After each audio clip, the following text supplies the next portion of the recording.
में लाखों वीरों ने शहादत दी थी। इसलिए दी थी कि एक खुशहाल हिंदुस्तान होगा, विकसित हिंदुस्तान होगा, शिक्षित हिंदुस्तान होगा, देश के नौजवान बेरोजगारी में नहीं भटकेंगे, इलाज के लिए नहीं भटकेंगे, फसलों का उचित दाम मिलेगा। ये सपना मोदी के राज में पूरा नहीं हो सका। जब अंग्रेजों की हुकूमत थी, कोई पर्चा नहीं बांट सकता था, कोई पर्चा लगा नहीं सकता था। आजादी को, वीरों को कुचलने के लिए अंग्रेजों ने ऐसे कानून बनाए थे और उन कानून का सहारा लेकर आज फिर इस देश के अंदर आवाज को कुचला जा रहा है। दिल्ली के अंदर मोदी हटाओ देश बचाओ का पोस्टर लगा, मोदी हुकूमत थर्रा गई। अंग्रेजों से भी ज्यादा एक दिन में 138 एफआईआर लिखी, 138 एफआईआर उन गरीब पोस्टर लगवाने वालों के खिलाफ, उन प्रेस वालों के खिलाफ। और ऐसा ही आज रात को करनाल के अंदर हुआ। करनाल में पोस्टर लगाने वाले उन बच्चों को उठाया गया पुलिस के द्वारा। हमारे साथी बलविंदर सिंह गए, उन्होंने फिर छुड़ाने की बात की। रात को पुलिस उनके पीछे पीछे चल रही। ये राठी जी बैठे, इनके घर के ऊपर पुलिस गई और पूरे हरियाणा के अंदर, करनाल नहीं, एसएचओ फरकपुर, उसने हमारे साथी जो रघुवीर सिंह चिंदा के घर पे सीआईडी के लोग भेजे। एसए का फोन किया, एसएचओ का फोन किया, क्या आप ये पोस्टर ना लगाए, राष्ट्रीय सुरक्षा कानून के तहत आपको गिरफ्तार किया जाएगा। उन्होंने सिर्फ सोशल मीडिया पे पोस्टर डाला।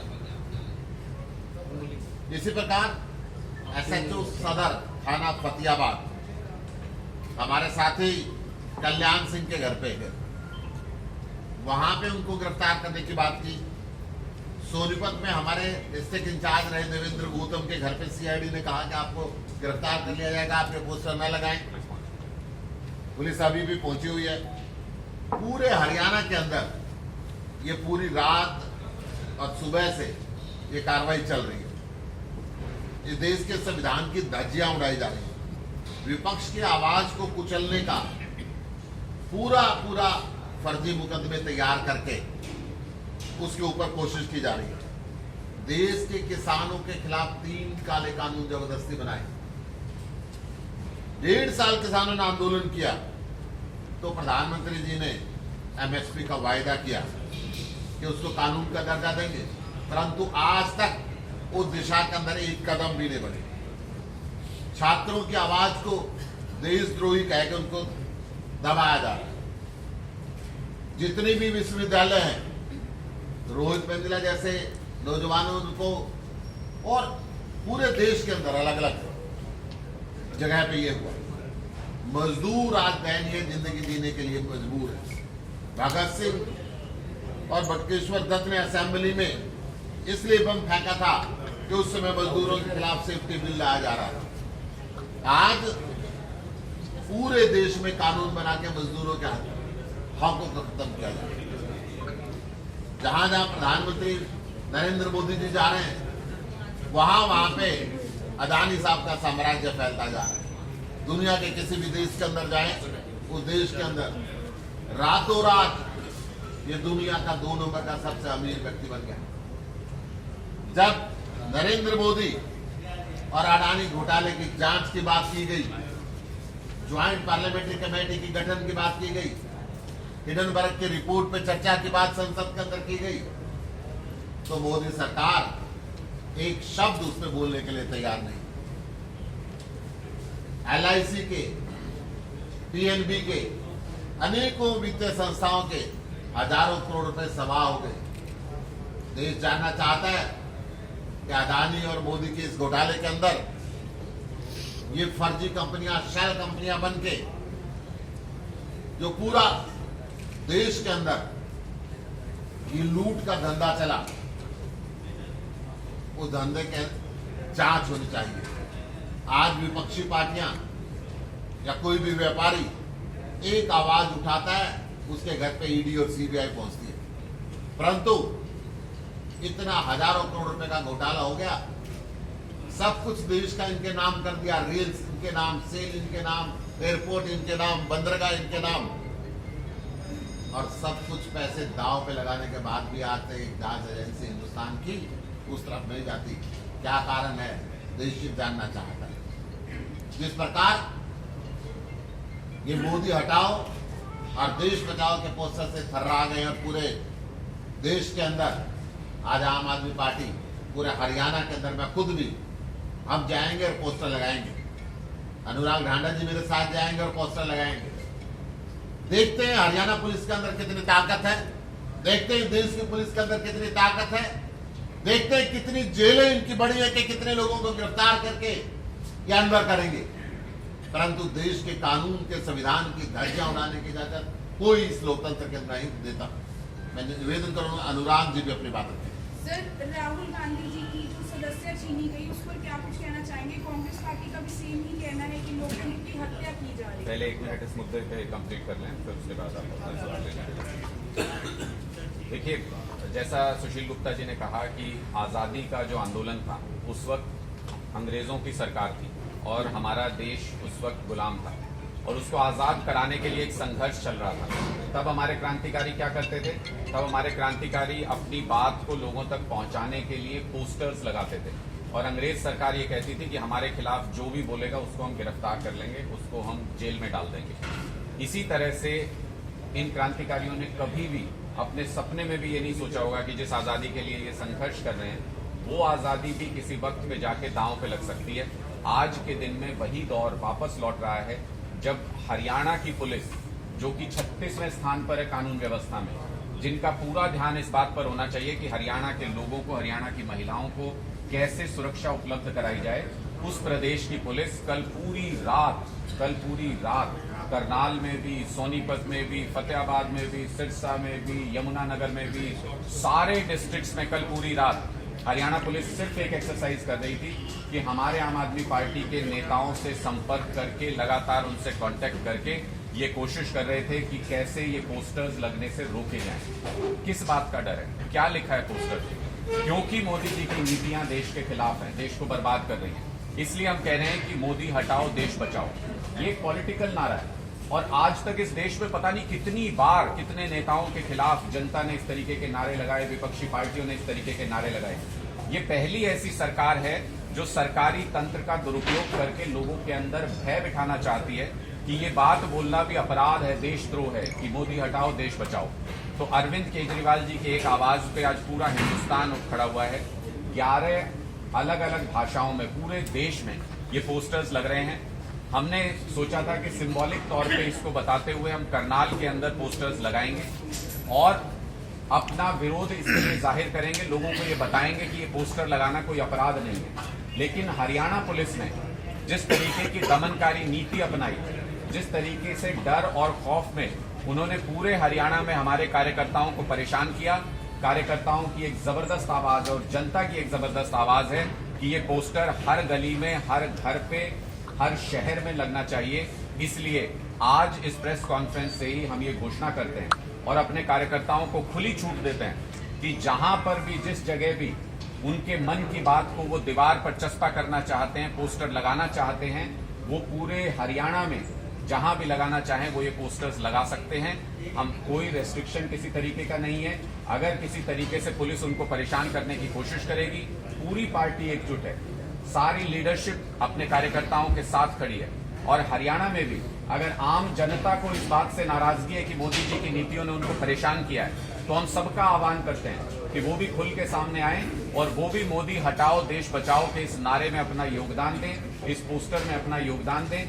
आज हम आप सबके सामने और वो पोस्टर भी दिखाना चाहते हैं कि किस तरीके का वो पोस्टर है, क्या गुनाह है ऐसा लिखने में। 4 शब्द अगर किसी ने लिख दिए तो हमारे देश में, देश आजाद है, उसमें ये पूरी स्वतंत्रता है कि कोई भी अपनी मर्जी से अपने स्लोगन्स बोल सकता है। और इसलिए आज हम ये पोस्टर्स लेके यहाँ पे आपके बीच में मौजूद हैं। मोदी हटाओ देश बचाओ, ये आज पूरे देश की आवाज है। मोदी हटाओ, मोदी हटाओ, मोदी हटाओ। हम इस कार्यक्रम के तुरंत बाद, इस प्रेस कॉन्फ्रेंस के तुरंत बाद यहाँ से बाहर निकलेंगे और खुद अपने हाथों से ये पोस्टर लगाएंगे। मैं करनाल पुलिस को भी, मैं हरियाणा पुलिस को भी आमंत्रित करता हूँ कि जिस धारा में, जिस कानून के तहत उनके अंदर हिम्मत हो, वो हमारे ऊपर केस दर्ज करके दिखाएं। हम पहले भी कह चुके हैं, ना हम इनकी लाठियों से डरते, ना हम इनकी जेलों से डरते, ना इनकी गोलियों से डरते, ना इनकी फांसी से डरते। मुझे लगता है कि आजादी का एक दूसरा आंदोलन चल रहा है, जिसमें हमें एक बार फिर से सरकारों को यह एहसास कराना पड़ेगा कि अब भारत के नागरिक किसी के गुलाम नहीं है और ये अंग्रेजों का शासन नहीं चल रहा है। सर, मोदियों की वजह से एक राहुल गांधी की सदस्यता चलेगी। प्रधानमंत्री नरेंद्र मोदी जी जिस तरीके से इस देश को चलाना चाहते हैं और जिस तरीके से तानाशाही रवैया अपनाए हुए हैं, हम सीधे तौर पर यह संदेश देना चाहते हैं कि वो देश के लिए घातक है। वो देश की आजादी के लिए, देश की स्वतंत्रता के लिए घातक है। अगर आपकी एजेंसियां आपके घर से बाहर निकलने पे पाबंदी लगाने लगे, किसी व्यक्ति को इसलिए नजरबंद कर दिया जाए कि वो कोई पोस्टर लगाएगा, बाहर निकल के कोई नारा लगाएगा, तो आजादी का मतलब क्या है? हमें तो आजादी इसलिए मिली थी कि हम आजादी से अपनी बात कह सकते हैं, बोलने की आजादी होगी, घूमने की आजादी होगी, आने जाने की आजादी होगी, अपनी बात कहने की आजादी होगी। अगर वो स्वतंत्रता छीनने की कोशिश की जाएगी तो उसका पुरजोर तरीके से विरोध करेंगे। और कल की जो पुलिस की हरकत है, हरियाणा पुलिस की, उससे यही नजर आता है कि ये स्वतंत्रता छीनने की कोशिश की जा रही है, क्योंकि पुलिस जगह जगह पे जाके नजरबंद कर रही है हमारे कार्यकर्ताओं को, नेताओं को। और करनाल के अंदर जो रात को हमारे कार्यकर्ता पोस्टर्स लगा रहे थे, उनको बिना किसी कानूनी कार्रवाई के उनको सड़क से उठा लिया गया, उनके पोस्टर जब्त कर लिए गए। मैंने साफ तौर पे कहा कि देश के प्रधानमंत्री नरेंद्र मोदी जी जिस तरह से देश को चला रहे हैं, वो देश के लिए घातक है। इसलिए हमने ये नारा दिया है कि मोदी हटाओ, देश बचाओ। टांडा जी, जिस समय देश को आजाद कराने के समय भी जो है, राज्यसभा से देखिए, ये राहुल गांधी के सदस्यता का सवाल नहीं है, ये देश के लोकतंत्र का सवाल है, ये देश की आज़ादी का सवाल है। जो लाखों कुर्बानियां दी गई थी, उन कुर्बानियों ने क्या हासिल किया? क्या विपक्षी दलों की आवाज़ को दबाने के लिए उनको जेल के अंदर बंद कर दिया? क्या सत्येंद्र जैन को 10 महीने से इसलिए बंद कर रखा है कि उन्होंने अच्छे हॉस्पिटल बनाए, अच्छे मोहल्ला क्लिनिक बनाए? क्या मनीष सिसोदिया को इसलिए बंद कर रखा है कि उन्होंने अच्छे स्कूल बनाए? सारी दुनिया के एक एग्जाम्पल दिया कि सरकारी स्कूल भी बेहतर हो सकते हैं, सरकारी कॉलेज भी बेहतर हो सकते हैं। आज तक ₹1 का आरोप उनके पास नहीं लगा, परंतु जब सीबीआई उनको रोक नहीं पाई तो ईडी की धारा लगाएगी और उसके अंदर बंद कर दिया गया। इसी प्रकार राहुल गांधी की सदस्यता की बात है, इसी प्रकार अन्य विपक्षी दलों के लीडर्स की स्वायत्तता की बात है, उनको दबाया जा रहा है, उनको कुचला जा रहा है। और इसलिए हम कह रहे हैं कि लोकतंत्र खतरे के अंदर है, इसलिए हम कह रहे हैं कि मोदी हटाओ और देश बचाओ। आपको सर मेरा सवाल यह है कि अंग्रेजों के समय भी जब क्रांति लाई गई थी और तब उस समय जो है लोग अनशन, धरना, प्रदर्शन किया करते थे, भूख हड़ताल किया करते थे। आज के समय वो चीज़ देखने को नहीं मिलती है। सिर्फ मेन जो है वो ये देखा जाता है कि हमने अपना बयान दे दिया और उसके बाद में सीमित हो गए। तो उस पर आप क्या कहना चाहेंगे? देखिए, निश्चित तौर पे ये वापस से जब हमने आज़ादी पाई तो हजारों शहादतें देके, लाखों शहादतें देके आज़ादी पाई थी, और इसलिए उसका मोल भी सारी हमारी जो पिछली जनरेशन है वो समझती थी। आज दोबारा से हमारे सामने वो दौर लौट रहा है कि अगर हमने अपनी आज़ादी के लिए आवाज़ नहीं उठाई और अगर हमने अपने अधिकारों को सेफगार्ड नहीं किया तो वापस से सरकार उसी दिशा में बढ़ रही है कि धीरे धीरे हम प्राइवेट कंपनियों की गुलामी की तरफ चले जाएंगे। क्योंकि जो सरकार चल रही है वो प्राइवेट कंपनियों के इशारे पर चल रही है, और प्राइवेट कंपनियां नहीं चाहती कि कोई भी लोकहित का मुद्दा उठाया जाए, कोई भी जनता से जुड़ा मुद्दा उठाया जाए, उन कंपनियों के खिलाफ कोई बात बोली जाए। इसलिए ये धीरे धीरे सरकारी तंत्र का इस्तेमाल करके लोगों की आवाज को दबाना चाहते हैं। आप सबको और हमको और पूरे देश को ये समझना होगा कि अगर बोलने से हम डरने लगे, अगर अपनी बात कहने से डरने लगे, तो वो दिन दूर नहीं जब हमारी आने वाली जनरेशन को फिर से संघर्ष करना होगा आजाद होने के लिए। फिर से वही दौर लौटेगा अंग्रेजों वाला, और फिर से हमारी कई जनरेशन, कई पीढ़ियों को गुलामी झेलनी पड़ेगी। इसलिए आज जागना बेहतर है, आज इस आजादी के लिए लड़ना बेहतर है। ऐसे में हो रही है जिस जगह पे आपकी प्रेस कॉन्फ्रेंस हो रही है, सुनील बिंदल जी का संस्थान है ये, इनके साथ भी काफी कुछ किया गया और आगे भी थ्रेट इनके पास, क्योंकि हम आते रहते हैं तो हमें पता लगता है भी आप पार्टी में काफी एक्टिव होकर काम कर रहे हो, तो ऐसा भी हो सकता है कि पार्टी जो कुछ ये कह रही है इसकी कीमत इनको भी चुकानी पड़े साथ साथ। देखिए, निश्चित तौर पे हम इससे वाकिफ हैं पूरी तरह से, और एक एक कार्यकर्ता आम आदमी पार्टी का और एक एक नेता इस बात से वाकिफ है कि आज हम जो कर रहे हैं उसकी कोई भी भारी से भारी कीमत हमको चुकानी पड़ सकती है। और इसलिए हम तो कहते हैं कि हम सर पे कफन बांध के निकले हुए सिपाही हैं अरविंद केजरीवाल जी के। वो एक आजादी की दूसरी लड़ाई लड़ रहे हैं और वापस से तानाशाही की तरफ ये देश बढ़ रहा है। उसको रोकने के लिए हम सबको एकजुट होकर लड़ना पड़ेगा, किसी को तो कुर्बानी देनी पड़ेगी। भगत सिंह कौन आपने भगत सिंह तो सारे कहते हैं, आप पार्टी में से भगत सिंह कौन बनेगा? देखिए, आम आदमी पार्टी में आम आदमी पार्टी में कहने को तो सभी भगत सिंह, सारे ही भगत सिंह आम आदमी पार्टी में। भगत सिंह जी ने क्या किया था? अंग्रेजों ने सोचा था कि भगत सिंह जी को जेल में डाल दो, फिर शायद कोई आजादी नहीं मांगेगा। इन्होंने भी यही सोचा, नए अंग्रेजों ने, कि इन्होंने कहा कि सत्येंद्र जैन जी को जेल में डाल दो, फिर कोई अच्छे अस्पताल नहीं बनाएगा। मनीष सिसोदिया जी को जेल में डाल दो, फिर कोई अच्छे स्कूल नहीं बनाएगा। लेकिन वो रुकेगा नहीं। एक मनीष सिसोदिया को अंदर डालोगे, 50 मनीष सिसोदिया, 1000 मनीष सिसोदिया पैदा हो जाएंगे। एक सत्येंद्र जैन को जेल में डालोगे, 1000 सत्येंद्र जैन पैदा हो जाएंगे। ये इनकलाब है, ये आंदोलन है, ये रुकेगा नहीं। और इसी से डरती है मोदी सरकार, इसलिए ये ना पोस्टर लगाने देते, ना अपने खिलाफ कुछ बोलने देते हैं। लेकिन अब ये जनता की आवाज है। अरविंद केजरीवाल जी ने तो सिर्फ एक आह्वान किया, एक नारा दिया। अब ये जन जन की आवाज है। जनता को आप रोक नहीं सकते। आप शहर में लगाने से रोकेंगे, गांव में लगाएंगे, सड़क पे लगाने से रोकेंगे, गली में लगाएंगे। अगर गलियों में लगाने से रोकेंगे, लोग अपने घरों पे लगा लेंगे। आप कहां तक आवाज? सर, सरकार ने एक आयोग बनाया है, रेशनलाइजेशन आयोग। ये ए से डी ग्रेड तक जो आरक्षण के तहत पदोन्नति दी जाएगी और 1 महीने के अंदर का है, तो आप दोनों का कमेंट क्या है इसको? देखिए, आज तो ये देश की आजादी का सवाल है। आज हम मुद्दा यही, ये आयोग बनाया, इस पर आपकी क्या प्रतिक्रिया है आम आदमी पार्टी के सांसद होने के नाते?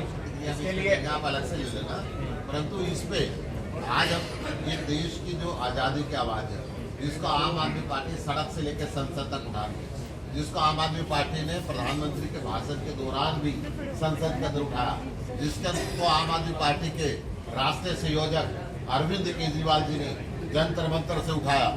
आज उसको देश के कोने कोने के अंदर इस आवाज को उठा रहे हैं और आज का मुद्दा यही है। सर, आपके सवाल पे हम अलग से बात करेंगे। आम आदमी पार्टी के माध्यम से जो है डर, भय, खौफ, एक एक करके जी। 2014 में विधानसभा चुनाव से पहले पोस्टर लगे थे, जिसके पोस्टर लगते हैं वो दोबारा बना लगता है। देखिए, मुझे तो ऐसा आपका कहने के मुताबिक कि अंग्रेजों के खिलाफ पोस्टर लगाए थे, तो इसका मतलब हमें गुलाम ही रहना चाहिए था उस लॉजिक के हिसाब से। ऐसा कोई लॉजिक नहीं है। जब जन जन की आवाज पैदा हो जाती है और जब जनता को लगता है कि अब ये बात बोलना लाजमी है, जरूरी है, अगर आज ये बात नहीं बोली गई तो हम गुलामी की तरफ अपना पहला कदम बढ़ा लेंगे।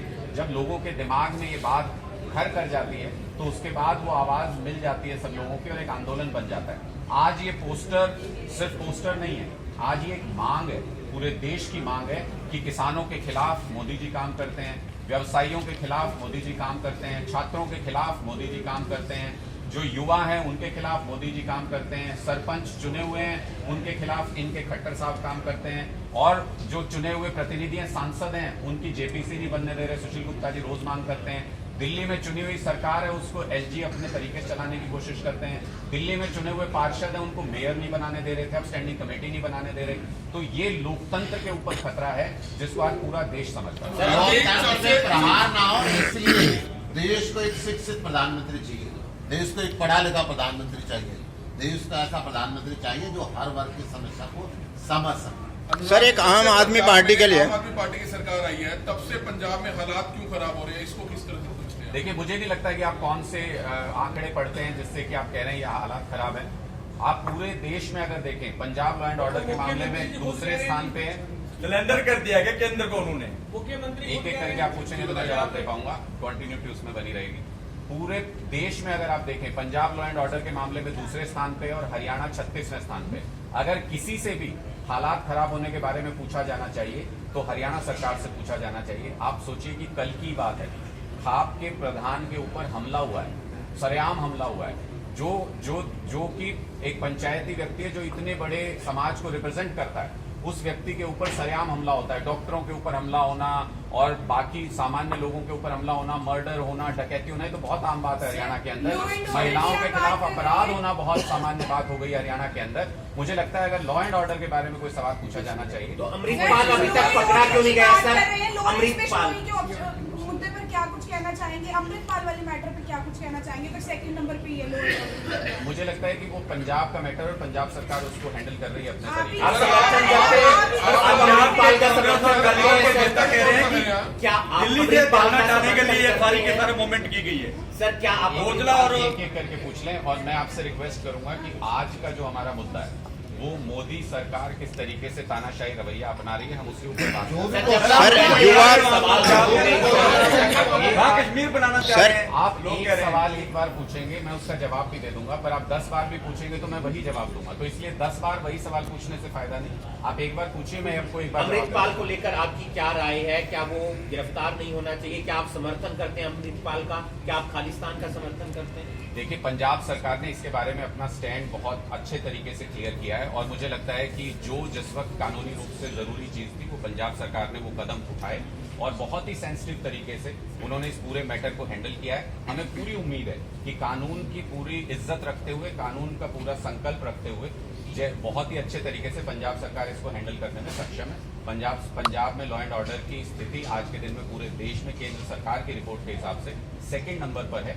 इंडिविजुअल इंसिडेंट्स को देख करके उसको बड़ा बना करके पेश नहीं करना चाहिए। मुझे लगता है कि एक पूरी समाहित रिपोर्ट देखें तो पंजाब में लॉ एंड ऑर्डर वो ठीक है अमृतपाल या गलत है आपके हिसाब? मैं कैसे बता सकता हूँ? ये तो कानून बताएगा, मैं कैसे बता सकता सर सर आम पोस्टर्स की वजह से एफआईआर हुई है, गिरफ्तारियां हुई हैं और करनाल में भी बाहर पुलिस खड़ी है, उसके बावजूद आप ये पोस्टर लगवाना चाहते हैं? हाँ जी, हम बिल्कुल बाहर अभी जाएंगे, पोस्टर्स लगाएंगे। हम भी देखना चाहते हैं बाहर ऐसी कौन सी पुलिस है, ईस्ट इंडिया कंपनी की पुलिस है कि भारत सरकार की पुलिस है, हरियाणा सरकार की पुलिस है। हम भी देखना चाहते हैं कि शहीद भगत सिंह भी इसी तरीके से पोस्टर्स लगाया करते हैं अपने संगठन के साथ मिलकर।